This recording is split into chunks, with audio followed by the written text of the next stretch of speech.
Hello बच्चों, आपका स्वागत है साइंस जीवी चैनल पे। बच्चों, आज आपका साइंस का एग्ज़ाम हुआ है प्री बोर्ड का। तो इस वीडियो में हम प्री बोर्ड मॉर्निंग शिफ्ट के सभी क्वेश्चंस को देखेंगे, जिसमें एमसीक्यू के आंसर्स और बाकी एक्सप्लेनेशन वाले क्वेश्चंस के भी क्वेश्चन देख लेते हैं एक बार। तो ये आपका पेपर था 39 क्वेश्चन, जैसा कि आपको पता है 20 आपके एमसीक्यूज़ थे। तो सबसे पहले एमसीक्यूज़ पे ही आते हैं। से पहला क्वेश्चन आपका है, निम्नलिखित में से कौन सी एक ऊष्माक्षेपी या एक्सोथर्मिक रिएक्शन है। तो ये बहुत कॉमन क्वेश्चन है, श्वसन। तो मनुष्य में श्वसन जो है एक ऊष्माक्षेपी अभिक्रिया है। दूसरा है, बेरियम क्लोराइड और सोडियम सल्फेट को मिलाया जाए तो यह हमने द्विविस्थापन अभिक्रिया या विक्षेपण अभिक्रिया अवक्षेपण अभिक्रिया दोनों का उदाहरण है ये। तो यहाँ द्विविस्थापन नहीं दिया, सिर्फ अवक्षेपण है, तो इसका सही उदाहरण हो जाएगा अवक्षेपण। किस कलर का बनता है, तो सफ़ेद कलर का, ये आपको ध्यान रखना है। फिर इसमें संतुलित अभिक्रिया में पी, क्यू और आर को पहचाना है। तो पी, क्यू और आर, तो ये आपका रेस्पिरेशन का रिएक्शन है, और ये फोटोसिंथेसिस का रिएक्शन है, जब कार्बन डाइऑक्साइड और पानी ये दोनों मिलकर कार्बोहाइड्रेट, ऑक्सीजन और जल। तो जब आप देखो इसको तो ये कितना बनता है, ये 6 कार्बन है, तो यहाँ 6 आना चाहिए। पी की वैल्यू 6, तो पी की वैल्यू 6 इसमें और इसमें है, तो ये आपको पता है ऑप्शन नंबर बी इसका सही आंसर होगा। फिर है, विरंजक चूर्ण या ब्लीचिंग पाउडर कब बनता है, तो ये बुझा हुआ चूना, मतलब कैल्शियम हाइड्रोक्साइड और आपका क्लोरीन का रिएक्शन करने के बाद, तो ये इसका सही आंसर हो जाएगा।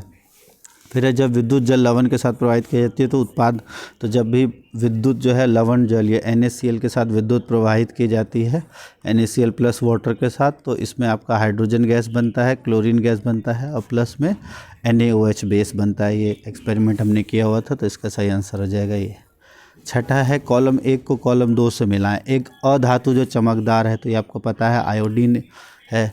धातु जो ऊष्मा की कुचालक है, तो लेड जो है ऊष्मा का कुचालक होता है। एक अधातु जो कमरे के तापमान पर द्रव है, तो वो हो जाता है ब्रोमीन, और हथेली पर रखने पिघल जाता है, तो ये हो गया। तो ए का आपका 3, तो ए का 3 किस में है, इसमें है। फिर बी का आप देखो 1, बी का 1, तो ये आंसर बी आंसर सही हो जाएगा। तो इसमें है आपका exothermic reaction, respiration of human beings. This is an example of precipitation. Option number B, photosynthesis reaction. Bleaching powder is produced by action of chlorine on dry slaked lime, hydrogen chlorine and sodium hydroxide when brine solution से electricity आप pass करोगे। ये lustrous में iodine, तो इसका answer ये हो जाएगा lustrous iodine. Poor conductor lead, metal room temperature non metal bromine और सीजियम। ये नेक्स्ट है, कुछ धातुएं ठंडे और गर्म पानी के साथ अभिक्रिया नहीं करती, भाप के साथ करती है, तो उसका है एल्यूमिनियम और आयरन। फिर मछली सामान्य से अधिक तेज़ी से सांस ले रही, निम्नलिखित में से कौन सा अवलोकन का कारण हो सकता है। तो आपको क्यों तेज़ी से सांस लेता है, ये आपको पता है, पानी में ऑक्सीजन की मात्रा कम होती है, तो ऑप्शन नंबर सी हो जाएगा। फिर लंबी दौड़ के बाद एक धावक की मांसपेशियों में थकान का अनुभव होने लगता है। यह थकान मांसपेशियों में होने वाली किस क्रिया के कारण होता है। तो जब लंबी दौड़ होती है तो वहाँ पर मांसपेशियों में अवायवीय श्वसन के कारण ऐसा होता है, ये हमने पढ़ा हुआ था। लैक्टिक अम्ल बन जाता है, इस वजह से थकान होने लगती है, तो अवायवीय श्वसन। फिर है, एक प्रयोग में यदि पौधे को पानी से वंचित कर दिया जाए, तो पानी जो है पौधों के प्रकाश संश्लेषण के लिए आवश्यक है, तो पौधे में पानी की कमी हो जाएगी तो पत्तियां मुरझा जाएंगी, और प्रकाश संश्लेषण, तो पत्तियां मुरझा जाएंगी, प्रकाश संश्लेषण प्रभावित होगा। 11वां है, मस्तिष्क का कौन सा भाग स्वैच्छिक गतिविधियों के समन्वय और संतुलन के लिए मुख्य रूप से जिम्मेदार है। तो संतुलन के लिए अनुमस्तिष्क या सेरिबेलम जिसे हम कहते हैं। फिर है, कुछ धातु, हाँ इस तो कोई some metals does not react with cold और hot, they react with steam, तो इसका आंसर है एल्यूमिनियम और आयरन। फिर है, एक स्टूडेंट ने नोटिस किया कि फिश जो है वो फास्टर ब्रीथ कर रहा है, कौन सा ऑब्जर्वेशन है, due to decrease oxygen availability in water. फिर यहाँ पे था आपका 9वां कि एथलीट को फटीग के कारण जो है वो प्राइमरीली ड्यू टू फटीग, जो क्रैम्प आ जाते हैं due to anaerobic respiration, lactic acid बनने के कारण। फिर है, if a plant is deprived of water, leaves will wilt and photosynthesis will be affected. Next है, which part of brain is responsible for coordinating voluntary muscles and balance, तो इसका है cerebellum. फिर है आपका ये एसेक्सुअल रिप्रोडक्शन के अलग अलग खंडन किस में होता है, बहुखंडन मुकुलन बीजाणु समासक। दो बहुखंडन आपको पता है प्लाज्मोडियम में होता है। बी का फर्स्ट देखो किस किस में, इसमें है, इसमें, इसमें, अच्छा ठीक है। खंडन, खंडन होता है आपका स्पाइरोगायरा में। तो ए का 4 अगर आप देखो तो ए का 4 बी का 1, ए का 4 बी का 1 इसमें, तो ये दोनों तो ऐसे कट गए। फिर मुकुलन होता है आपका, अब यहाँ देखो, अब वैसे ने आपने हाइड्रा पढ़ा होगा लेकिन मुकुलन ईस्ट में भी होता है, तो सी का 2 हो जाएगा। तो सी का 2, तो ये आंसर हो जाएगा ए का 4 बी का 1 सी का 2 डी का 3। बीजाणु समासंग जो है वो होता है राइजोपस में। अगला है एक समान दृष्टि के लिए सुस्पष्ट दृष्टि की अल्तम दूरी, मतलब निकटतम दूरी कितनी होती है, 25 सेंटीमीटर। फिर है एक लेज़र किरण जब प्रकाश से गुजरती है तो स्पेक्ट्रम का निर्माण करते हैं, तो इसमें क्या क्या होता है, तो आपको बताया विक्षेपण होता है, तो अपवर्तन और विक्षेपण। फिर एक खाद्य श्रृंखला में सबसे पहले उत्पादक, उत्पादक से प्राथमिक उपभोक्ता, फिर द्वितीय और तृतीय उपभोक्ता, ये आंसर होगा। अगला है निम्नलिखित में से कौन सा जैविक आवर्धन प्रभाव का उदाहरण है, तो पारे का ऊंचा स्तर धीरे धीरे बढ़ना, यह है जैविक आवर्धन। फिर कौन से आले में? सो fragmentation is in Spirogyra, multiple fission Plasmodium, budding yeast and spore formation Rhizopus. So option number D will be correct answer. Least distance for distinct vision 25 centimeter. Now in a classroom laser beam passes through glass prism. So which principle explains this? So refraction and dispersion. Food chain, तो producer, primary consumer, secondary consumer, tertiary consumer, तो A option हो जाएगा। फिर next है which of the following is biological magnification effect, तो elevated mercury level in fish consumed by humans.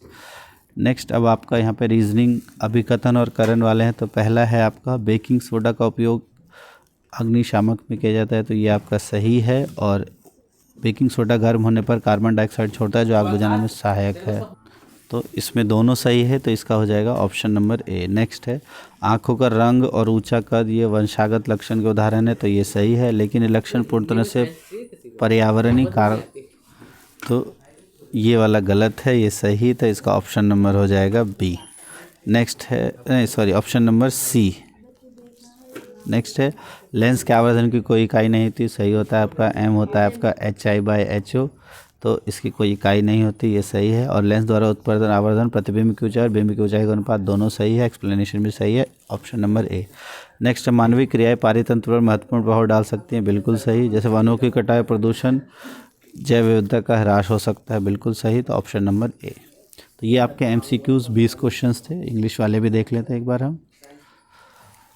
अब है baking soda is used in this and it release carbon dioxide when heated, तो ये आपका सही है, तो option number A. Traits such as eye colour height example of inherited traits. Next है traits such as height are inherited traits, ये true, और they are influenced by environmental factors, ये गलत है, तो ऑप्शन नंबर है इसका सी।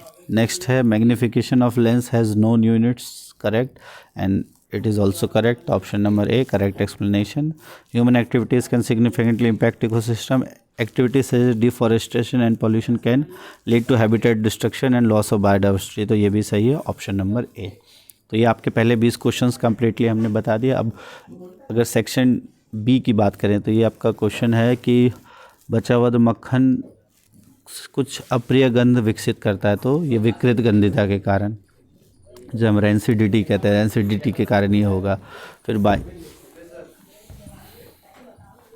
तो इसमें अगर हम देखें संरचना, तो रुधिर में आपका लाल रक्त कोशिकाएं जिसे हम कहते हैं RBC, WBCs होती हैं, और लसिका में सिर्फ WBCs और पानी जैसी तरल पदार्थ होता है।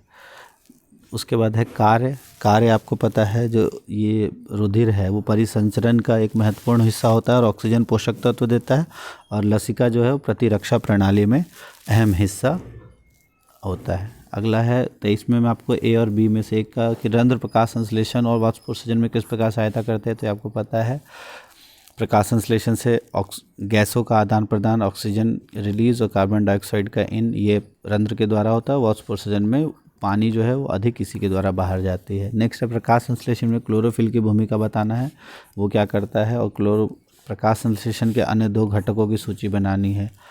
तो 4 घटक आपको चाहिए प्रकाश संश्लेषण के लिए, जल, कार्बन डाइऑक्साइड, सूर्य का प्रकाश और क्लोरोफिल। तो ये सूर्य का प्रकाश और क्लोरोफिल तो इसमें है, बाकी दो आपको बताना था, तो जल और कार्बन डाइऑक्साइड। फिर है एक बिंब 15 सेंटीमीटर फोकस दूरी वाले उत्तल दर्पण के सामने 30 सेंटीमीटर पर रखा गया है, तो 4 विशेषताएं बतानी है। तो आप आसानी से बता सकते हो। 15 सेंटीमीटर फोकस दूरी उत्तल दर्पण के, तो उत्तल दर्पण के किस सामने अगर आप रखोगे तो कैसा बनेगा, सीधा बनेगा, छोटा बनेगा, आभासी बनेगा और दर्पण के पीछे बनेगा, ये आपने बता दिया। और कितनी दूरी पर बनेगा ये आप रेशियो निकाल के बता सकते हो। कितना हाइट का बनेगा ये भी आप रेशियो निकाल के बता सकते हो। फार्मूला जो है 1/f 1/v + 1/u से। फिर एक बैटरी से जुड़े बल्ब को 120 वोल्ट पर 80 वाट के लिए रेट किया जाता है, तो बल्ब का प्रतिरोध, तो आपको यहाँ पर v दिया हुआ है और आपको p पता है, p होता है आपको v²/r। तो इस तरीके से इसका इस्तेमाल करके आप R निकाल सकते हो। और जब बैटरी से जोड़ा जाता है तो कितनी विद्युत धारा, तो VI = R से आप निकाल सकते हो। इस तरह से आप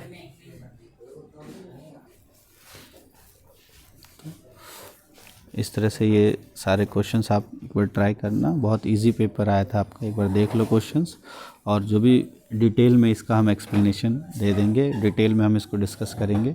ये सारे आप आसान क्वेश्चन है, इसको आप देख लो एक बार। और कोई क्वेश्चन में डाउट हो तो आप कमेंट बॉक्स में लिख देना, हम उसको कर देंगे।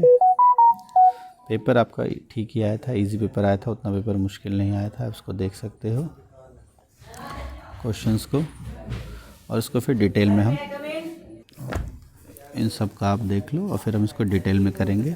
और अच्छी लगी वीडियो तो लाइक कर देना, चैनल को सब्सक्राइब कर देना। थैंक्स फॉर वॉचिंग साइंस जेवी।